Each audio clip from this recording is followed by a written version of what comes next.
ऐसा नहीं है के कर जगवलू हो भगिया गोरी पुतवलू हो अगिया गोरी तो हरी हरी हमी तो हर छूटल कौन भगिया गोरी तो हरी हरी हमी तो हर छूटल कौन भगिया गोरी। अगर कहीं बताइए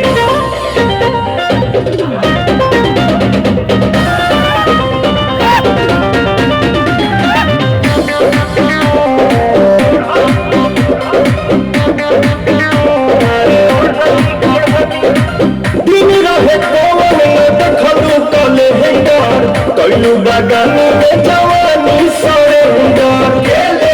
टेक्टर होती के बोले ऐसे तू ना मनवा बात भीतर के जनवा छोटे में खोटल सगिया गोरी देवी से लागल बदगिया गोरी तो हरी हरी हमी तो हर छूटल कवना बगिया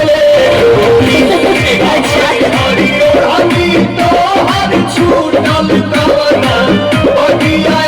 गोरी।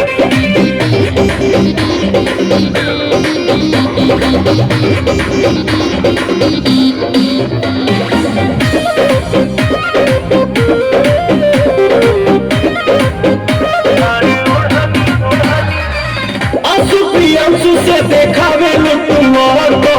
चलता तो हर